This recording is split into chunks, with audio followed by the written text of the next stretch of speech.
Hello বন্ধুরা, electrical info চ্যানেলের পক্ষ থেকে আবার একটি নতুন ক্লাস তোমাদের জন্য নিয়ে চলে এসেছি। আজকে বেসিক ইলেকট্রিসিটির প্রথম ক্লাস আমরা শুরু করছি। বেসিক ইলেকট্রিসিটি বুঝতে গেলে বা জানতে গেলে আমাদের প্রথমে পদার্থ অর্থাৎ matter, molecule, atom and atomic structure এই ব্যাপারটা জানতে হবে। তো ম্যাটার কি আমরা সংজ্ঞাটা দেখে নিই। যে সকল বস্তুর একটি নির্দিষ্ট ওজন আছে এবং যা কিছু জায়গা বা স্থান দখল করে থাকে এবং যা বল প্রয়োগে বাধা দেয় তাকে পদার্থ বলে। এই পদার্থই আবার তিনটি অবস্থায় পাওয়া যায়: কঠিন, তরল, গ্যাসীয়। স্টেট অফ ম্যাটার: সলিড মানে লোহা, লিকুইড মানে জল বা ওয়াটার, গ্যাস মানে অক্সিজেন। এখন এই পদার্থ কি দিয়ে গঠিত? পদার্থ গঠিত হচ্ছে অণু দিয়ে। তা আমরা অণুর সংজ্ঞাটা দেখে নিই। একটি পদার্থকে ক্ষুদ্র ক্ষুদ্র কণাতে ভাগ করা যায় এবং পদার্থের ক্ষুদ্রতম কণা যা পদার্থের সমস্ত ভৌত রাসায়নিক বৈশিষ্ট্য ধারণ করে তাকে অণু বলে। অর্থাৎ অণু দ্বারা পদার্থ গঠিত হয়। এখন এই অণু আবার কি দিয়ে গঠিত হয় সেটা আমরা দেখি, যাকে আমরা পরমাণু বা অ্যাটম বলি। এখানে তোমাদের আমি একটু বলে রাখি যে গ্রিক দার্শনিক ডেমোক্রিটাস প্রায় খ্রিস্টপূর্ব ৫ম শতাব্দীতে এই অণুর ধারণা দিয়েছিলেন এবং ভারতীয় দার্শনিক কনাদও এর ধারণা দিয়েছিলেন। পরবর্তীকালে 1808 সালে জন ডাল্টন একটা পরমাণুবাদ দিয়েছিলেন। এই জন ডাল্টনের পরমাণুবাদটি ভুল বলে পরবর্তীকালে প্রমাণিত হয়, কিন্তু শুরুটা উনি করেছিলেন বৈজ্ঞানিকভাবে। ডাল্টন কি বলেছে? যে পরমাণু হচ্ছে পদার্থের অবিভাজ্য কণা, একে সৃষ্টি বা ধ্বংস করা যায় না। অর্থাৎ পরমাণুর আর কোনো ভাঙা যাবে না। কিন্তু পরবর্তীকালের বিজ্ঞানীরা প্রমাণ করেছেন যে পরমাণুকে ভাঙা যায় এবং তারা তাদের আবিষ্কারের মধ্য দিয়ে সেটা প্রমাণ করেছে। এখন আমরা দেখব যে এই পরমাণুর সংজ্ঞাটা কি। অণুগুলিকে আরো পরমাণুতে বিভক্ত করা যেতে পারে। পদার্থের ক্ষুদ্রতম কণা রাসায়নিক বিক্রিয়ায় অংশ নিতে পারে কিন্তু স্বাধীনভাবে থাকতে পারে না, তাকে পরমাণু বলে। একটি পরমাণুর পদার্থের সমস্ত ভৌত রাসায়নিক বৈশিষ্ট্য ধারণ করে না। তাহলে পরমাণু কি দিয়ে গঠিত? এখন আমরা এটা দেখব যে একটি পরমাণু ইলেকট্রন, প্রোটন, নিউট্রন দ্বারা গঠিত হয়। কি না, the atom is composed of electron, proton and neutron. এখন আমরা একটা ছক দিয়েছি অ্যাটমিক স্ট্রাকচার। দেখো, ইলেকট্রন, ইলেকট্রনের চার্জ কি? Negative charge. তাই এখানে লেখা আছে -1.602 into 10 to the power -19। প্রোটনের charge কি?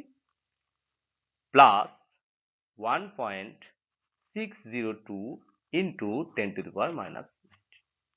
নিউটনের চার্জ কি? নিউটনের কোনো চার্জ নেই। নিউটন একে অপরের চার্জকে কাটাকাটি করে নিউট্রাল থাকে। এইবার ইলেকট্রন, ইলেকট্রন কে আবিষ্কার করেছে? 1896 সালে ইলেকট্রন আবিষ্কার করেছেন সায়েন্টিস্ট জে থমসন। এবং এই সায়েন্টিস্ট এই ইলেকট্রন আবিষ্কার করার জন্য 1906 সালে নোবেল প্রাইজ পেয়েছেন। আমি সংজ্ঞাটা দেখি। The smallest particle of an atom having a smallest possible quantity of negative charge is called an electron. The charge of 6.25 into 10 to the power 18 electrons is equal to 1 coulomb. এই কথা কি বলছে 1 coulomb মানে হচ্ছে 1 ampere. তো 1 coulomb বা 1 ampere কথাটা আমরা কেন বলছি না 1 সেকেন্ডে একটি কোষ সেকশন এরিয়ার মধ্য দিয়ে যদি 6.25 into 10 to the power 18 electron প্রবাহ হয় তখন আমরা বলি 1 অ্যাম্পিয়ার চার্জ প্রবাহিত হয়েছে বা 1 কুলম্ব চার্জ প্রবাহিত হয়েছে।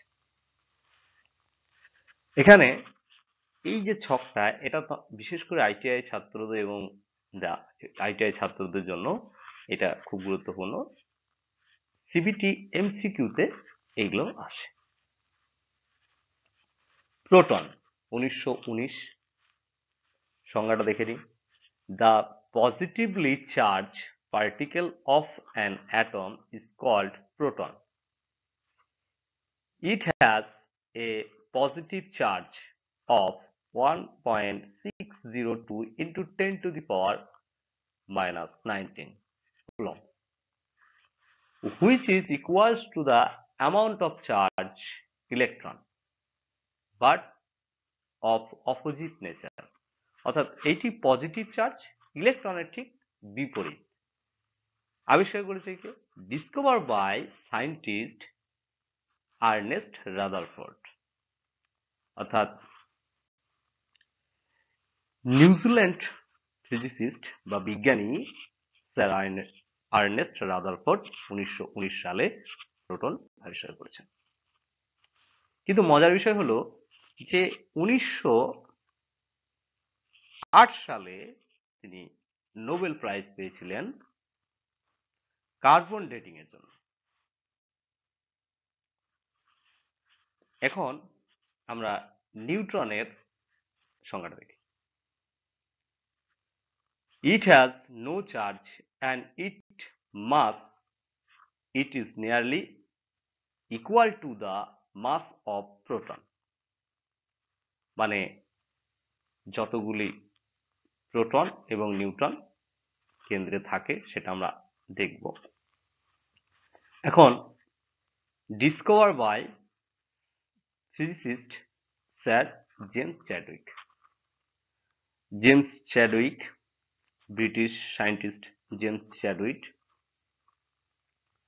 1932 সালে নিউট্রন আবিষ্কার করেছেন এবং তিনি 1935 সালে নোবেল প্রাইজ পেয়েছেন। এখন আমরা দেখব অ্যাটমিক স্ট্রাকচার।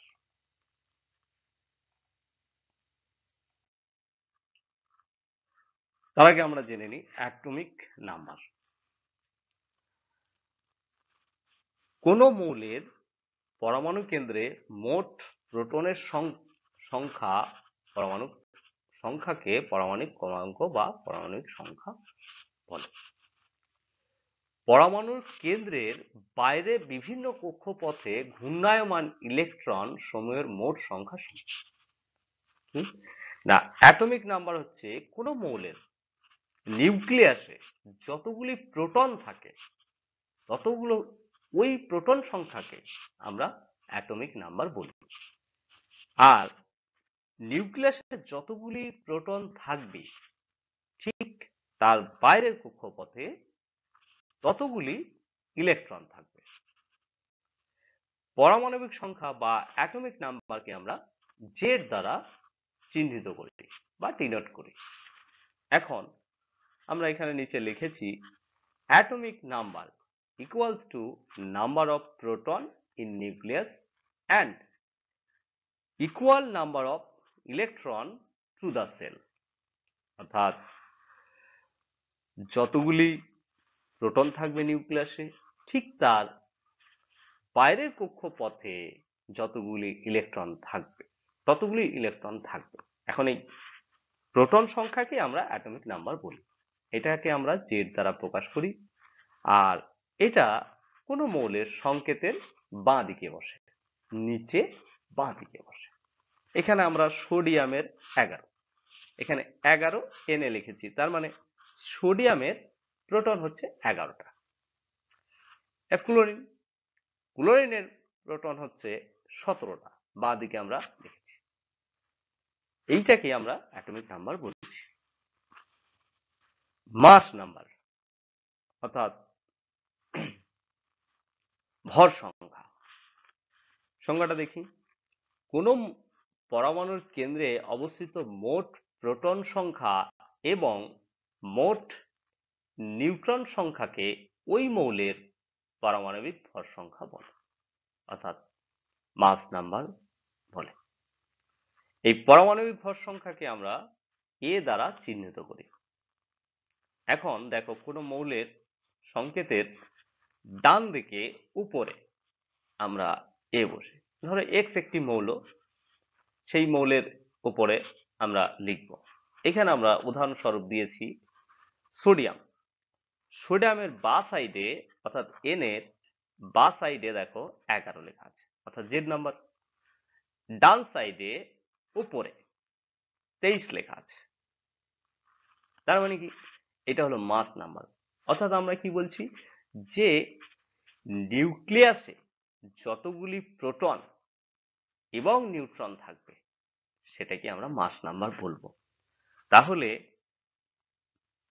নিউক্লিয়াসে সোডিয়ামের 11টি প্রোটন থাকে এবং নিউক্লিয়াসে 12টি নিউট্রন থাকে, তো এর ভর সংখ্যা হয়ে যাবে কত?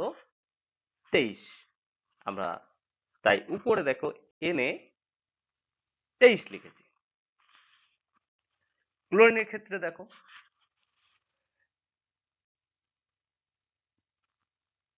অ্যাটমিক নাম্বার 17, অর্থাৎ জেড 17, আর নিউট্রন সংখ্যা হলো 18।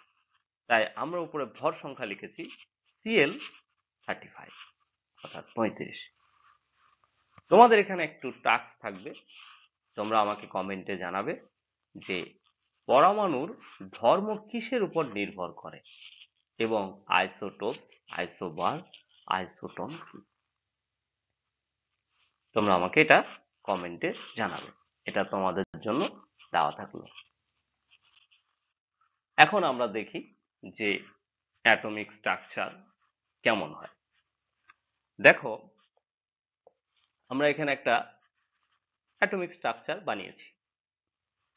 সেই অ্যাটমিক স্ট্রাকচারটা অনেকটা এরকম দেখতে হয়, যদিও এটা ঠিক একদম সম্পূর্ণ না। আমরা বোঝার সহযোগিতার্থে এইটা করেছি। কোন মৌলের 7টি থাকে, কক্ষপথ থাকে।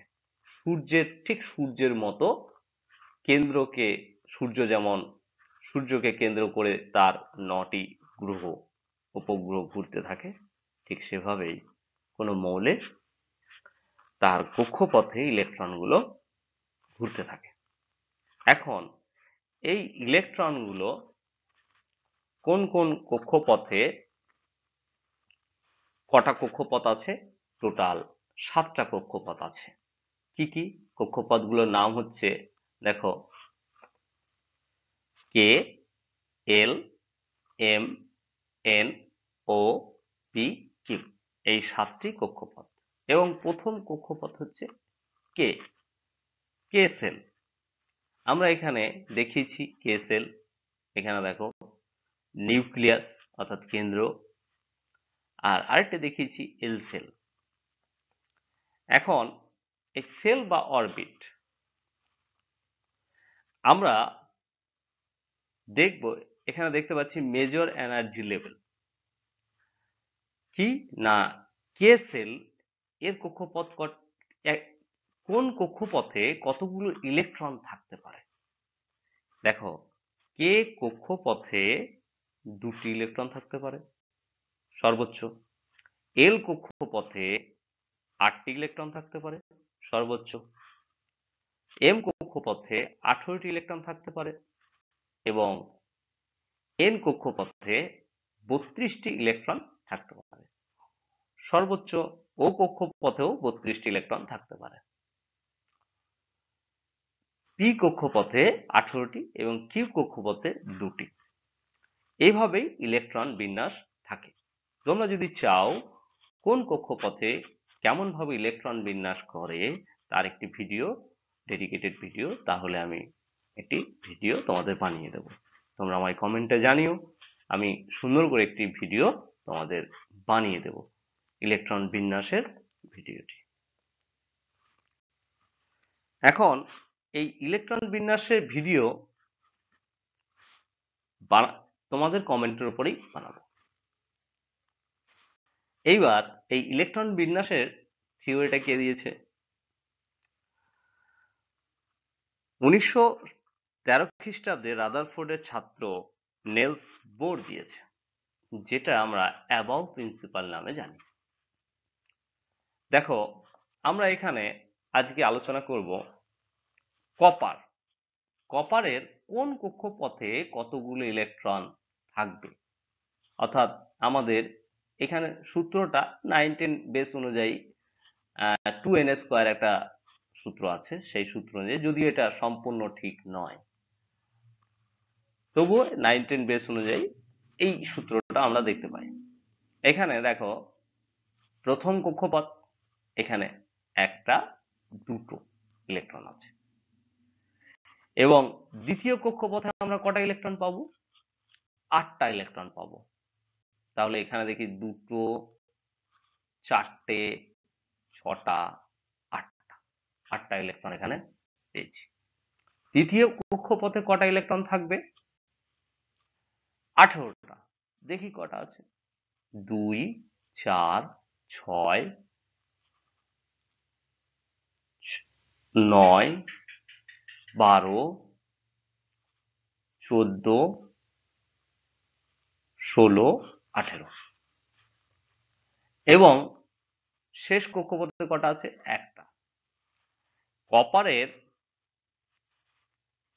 অ্যাটমিক নাম্বার কত? 29।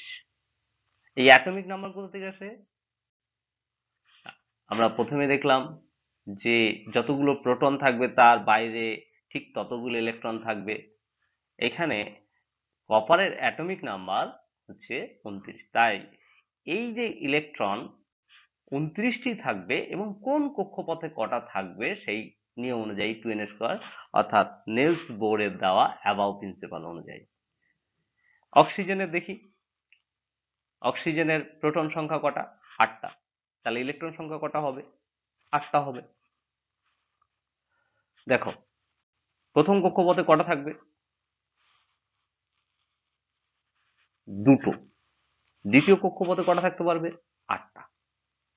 2, তাহলে প্রথম কক্ষপথে একটা, 2টো। আর দ্বিতীয় কক্ষপথে কটা আছে? 2, 2, 6, 6টা। তাহলে টোটাল হয়ে গেল 8টা। 8টা ইলেকট্রন থাকতে পারবে। এইভাবে লোহা Fe 26টা এখানে তোমরা দেখে নিও। প্রথম কক্ষপথে 2টো, দ্বিতীয় কক্ষপথে 8টা, তৃতীয় কক্ষপথে এখানে 8 আর 10,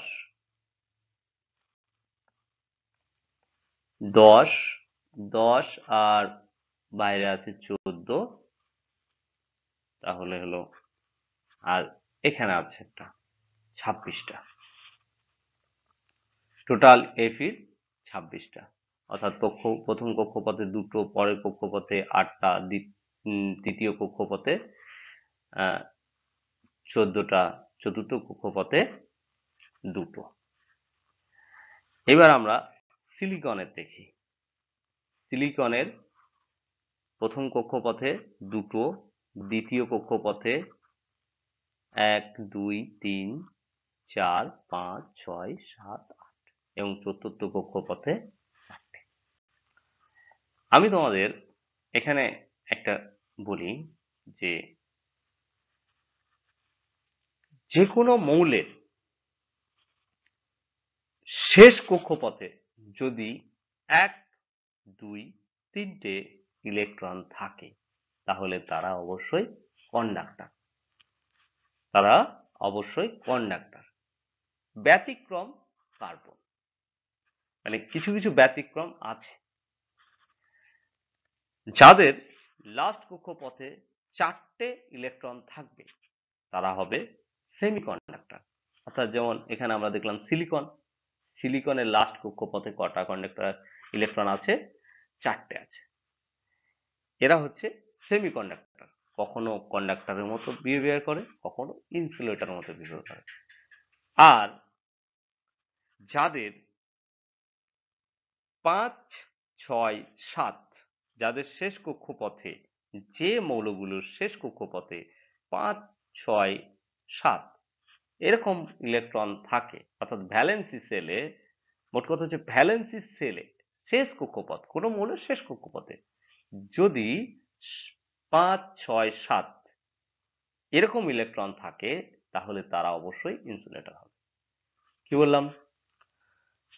এক ভ্যালেন্সি সেলে 1, 2, 3 তিনটে পর্যন্ত, অর্থাৎ 1টা, 2টো, 3টে পর্যন্ত যদি ইলেকট্রন থাকে তাহলে তারা অবশ্যই কন্ডাক্টর হবে।